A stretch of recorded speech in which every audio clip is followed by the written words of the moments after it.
بسم اللہ الرحمن الرحیم۔ دوستو، ہم اپنی موت کی یاد میں ختم ہونے والی اس دنیا سے آخرت کے سفر کی پہلی منزل قبر کا آج کی ویڈیو میں ذکر کرنے والے ہیں، جس کو سن کر آپ کو اللہ کی یاد ضرور آئے گی اور گناہوں سے توبہ بھی کرو گے۔ دوستو، قبر کی پہلی رات یا آخرت کا دروازہ۔ کہاں سلیمان، کہاں سکندر ہے، کہاں ہے جمود، کہاں ہے دارا، یہ سب کے سب تے خاک کے پتلے بگاڑ ڈالے بنا بنا کر مسافرانے عدم کو، یہ کیسی نیند آ گئی الہی کہ جب کہ سوئے نہ پھر سے چونکے تھے ہم انہیں جگا جگا کر۔ دوستو، قبر کی رات کی پکار کیا ہے؟ وہ کیا پکارتی ہے؟ دوستو، آپ اکیلے بیٹھ کر کم سے کم ایک بار شروع سے آخر تک اس ویڈیو کو ضرور سنیے۔ دوستو، قبر کی پہلی رات کہتی ہے کہ میرے پیش آنے سے پہلے مجھ سے ضرور واقف ہو جائیے۔ میں وہ رات ہوں جو ہر ایک آدمی کے سامنے آتی ہوں اور جلد ہی تم سب کو پیش آ کر رہوں گی، اور میں نے تم کو اپنے آنے سے آگاہ کر دیا ہے۔ میں مٹی کے نیچے سخت اندھیری رات ہوں، پھر میرے اندر آ کر یہ نہ کہنا مجھے معلوم نہ تھا، ہائے میں بھول گیا، ہائے میری توبہ۔ یاد رکھو، پھر اس چیخنے چلانے سے اور رونے دھونے سے کام نہ چلے گا، بلکہ تجھے سخت عذاب اور مشکلوں کا سامنا کرنا پڑے گا۔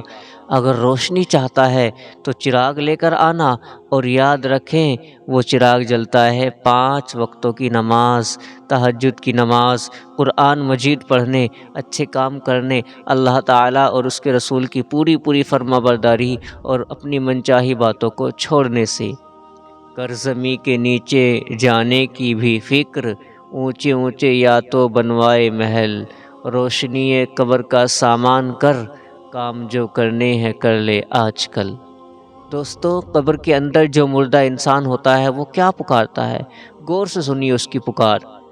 آئے تھے چمن میں تیرے سیر گلشن کر چلے، سنبھال مالی باغ اپنا ہم تو اپنے گھر چلے، او راہ جانے والے کچھ پڑھ کے بخش جانا، اگر ہو خیال تم کو اس میری بے کسی کا، ہو کبھی جس کا گزر اس بستی خاموش سے، میری قبر پر بھی آ کے پڑھ کے جائے فاتحہ، فی سبیل اللہ کرم اتنا تو کرتے جائیے، فاتحہ نہ چیز کی تربت پہ پڑھتے جائیے، فاتحہ مرکد ویرا پہ پڑھتے جائیے، کہہ دو کہ جو ہے اس راہ سے گزرنے والے، فاتحہ تربت پہ میری پڑھتے جائیے، میرے محسن جو ہیں اس راہ سے گزرنے والے۔ دوستو، نبی اکرم صلی اللہ تعالی علیہ وسلم نے فرمایا کہ قبر پر کوئی دن ایسا نہیں بیتتا جس دن وہ یہ اعلان نہیں کرتی کہ اے آدم کے بیٹے تو مجھے بھول گیا، میں تنہائی کا گھر ہوں، میں وحشت کا گھر ہوں، میں تنگی کا گھر ہوں، میں کیڑوں کا گھر ہوں۔ آپ صلی اللہ علیہ وسلم نے ارشاد فرمایا کہ جب مردے کو قبر میں دفن کرتے ہیں تو قبر سے یہ آواز آتی ہے کہ تو کتنا لاپرواہ بے فکر تھا کہ میرے سینے کو پوری عمر بڑی بے دردی سے رونتا رہا، حالانکہ تو جانتا تھا کہ تیری منزل آخری میں ہوں اور میرے اندر کیڑوں کا ٹھکانہ ہے، میں تکلیف اور مصیبت کی جگہ ہوں، میں وہ ہیبت ناک جگہ ہوں جہاں کیول اندھیرا ہی اندھیرا ہے، لیکن افسوس کہ تو نے کبھی نہ سوچا۔ اور دوستو، یاد رکھو، قبر کہتی ہے کہ میں مرنے والوں کے کفن پھاڑ دیتی ہوں، بدن کے ٹکڑے ٹکڑے کر دیتی ہوں، خون چوس لیتی ہوں، گوشت کھا لیتی ہوں، اور آدمی کے جوڑ جوڑ جدا کر دیتی ہوں۔ ہائے ہم بھول گئے، اپنے برے کاموں کی وجہ سے ہم اپنی اصلی اور آخری منزل کو بھول گئے، ہم اپنے خالق اور مالک کو بھول گئے، ہم اپنے دنیا میں آنے کا مقصد بھول گئے، ہم اپنی موت اور قبر کو بھول گئے، ہم اپنے اوپر آنے والے جان نکلنے والے وقت کو بھول گئے، ہم قبر میں منکر نکیر کے سوالوں اور وہاں کی بے بسی اور قبر کی تنگی اور تاریکی کو بھول گئے، ہم پل صراط پر سے گزرنے کو بھول گئے، ہم دوزخ کے عذاب کا ڈر بھول گئے، ہم خدا کے سامنے کھڑا ہونے اور اس کے سامنے حاضری کو بھول گئے، ہم آخرت اور وہاں کے حساب کتاب کو بھول گئے۔ حد یہ ہے کہ ہم اپنی دنیا دنیا کے مال و خیال اور خواب اور کاروبار کے علاوہ سبھی کچھ بھول گئے۔ ہم دنیا اور اس کا دھن دولت جمع کرنے کی دلدل میں پھنس گئے اور دنیا ہماری نس نس اور من میں بس گئی۔ یہی وجہ ہے کہ دنیا ہماری آباد اور آخرت برباد۔ اس لیے اب آبادی سے ویرانے اور اجڑے ہوئے میں جانا پسند نہیں، اور موت سے ہم کو نفرت ہے، اس لیے کہ وہاں جانے کے لیے ہم نے کوئی تیاری نہیں کی۔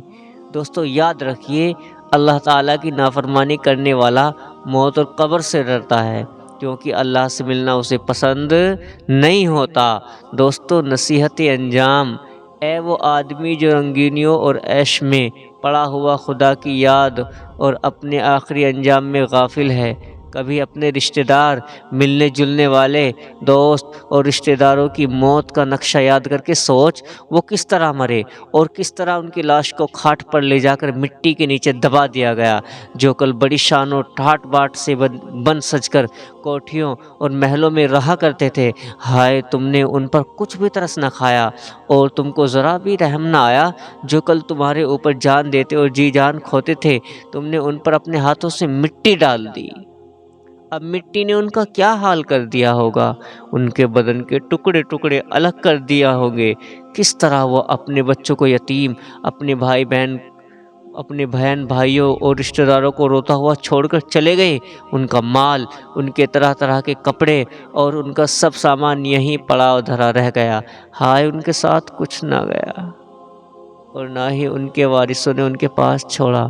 مرتے ہی ان کے سب کپڑے اتار لیے گئے، گھڑی اور انگوٹھی تک اتار لی گئی، ان کے سب خزانوں پر قبضہ کر لیا گیا، ان کو بالکل ننگا کر کے کفن میں لپیٹ کر دور ویران جنگل میں لے جا کر سینکڑوں مٹی کے نیچے دبا دیا، اور آج تک پھر ان کی کسی نے خبر نہ لی کہ کون تھا اور کیا ہوا تھا، ہمارا اس کے ساتھ کیا واسطہ تھا۔ دوستو یاد رکھیں، بھولے اور غفلت بھرے یہی حال ایک دن جلدی یا دیر سے ہمارا بھی ہونے والا ہے۔ ہمارا یہ گھمنڈ، بڑپن اور ٹھاٹ باٹ سب مٹی میں مل جائے گا، ہماری قبر پر کوئی نہ آئے گا، زمین میں دبے پڑے ہوں گے، پھر نہ اٹھ سکیں گے۔ دوستو ہماری قبر پر گھاس اور جھاڑ ہوں گے اور ہم پر جانور چرتے پھریں گے۔ کیسے کیسے گندے لوگ ہماری قبر سے ہو کر گزریں گے، کوئی پیدل ہوگا اور کوئی نالائق سائیکل سے ہی نہ اترے گا اور کوئی پیشاب تک ہماری قبر پر کر دے گا۔ آگے انسان کی حقیقت سنیے دوستو۔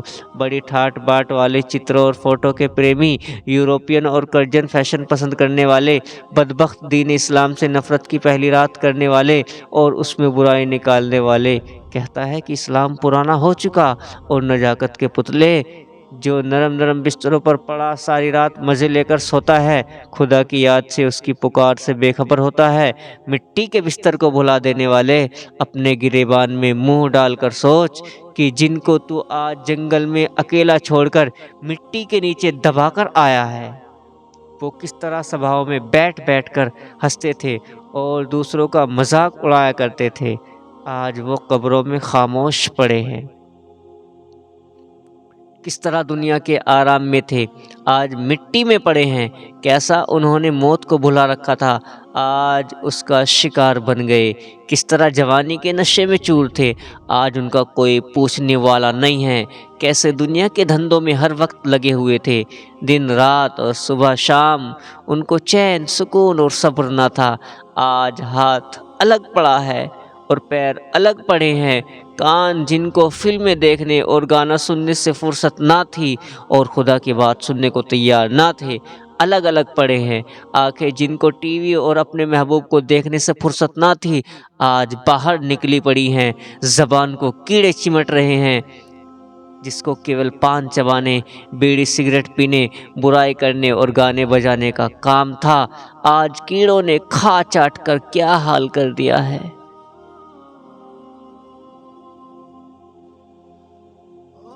بدن میں کیڑے پڑ گئے، جن کو بناؤ سنگار، فیشن اور اپنے آپ کو موٹا تازہ کرنے کے علاوہ کچھ اچھا ہی نہ لگتا تھا۔ کیسا کھلکھلا کر ہنستے تھے، آج دانت گر پڑے ہیں، سالوں کی سوچتے تھے، حالانکہ موت سر پر سوار تھی، مرنے کا دن قریب تھا، مگر انہیں معلوم ہی نہ تھا کہ میرے ساتھ کیا ہونے والا ہے۔ آج رات نرم بستر پر نہیں بلکہ قبر میں مٹی کے بستر پر ہوگی۔ کیا تو نے کہیں ایسا دیکھا نہ سنا نہیں ہے؟ بس یاد رکھ اے غافل، تیرا حال بھی یہی ہونے والا ہے۔ آج اتنے انتظامات کر رہا ہے، لمبی لمبی اسکیمیں اور تدبیریں سوچتا ہے، کل کی خبر نہیں کیا ہوگا۔ کہاں یہ تیری تدبیریں ہوں گی اور کہاں تو ہوگا، نہ معلوم کس جھاڑ کے نیچے دبا پڑا ہوگا۔ آگاہ اپنی موت سے کوئی بشر نہیں، آگاہ اپنی موت سے کوئی بشر نہیں، سامان 100 برس کا پل کی خبر نہیں۔ دوستو پس یاد رکھے، میری نصیحت کو پلے میں باندھ لے، اس آنے والے منظر اور نقشے کو ہر وقت آنکھوں کے سامنے رکھے کہ یہ کوئی ناول، افسانہ، کہانی یا اخبار نہیں ہے، بلکہ یہ تیرا ایکس رے و فوٹو ہے۔ تجھے رونا ہو تو اسے دیکھ کر اور یاد کر کے رو لے، اگر اب بھی نہ سمجھے تو یہ تیری بڑی بھاری بھول ہے۔ دوستو اگر ویڈیو اچھی لگی ہو تو ویڈیو کو لائک کریں اور شیئر کریں، اور اگر چینل کو ابھی تک سبسکرائب نہیں کیا تو چینل کو سبسکرائب کر کے بیل آئیکن کو ضرور دبا لیں، جس سے ہماری آنے والی ویڈیو آپ کے پاس ٹائم سے پہنچتی رہے۔ دوستو پھر ملیں گے ایک نئی ویڈیو میں، تب تک کے لیے السلام علیکم ورحمۃ اللہ وبرکاتہ۔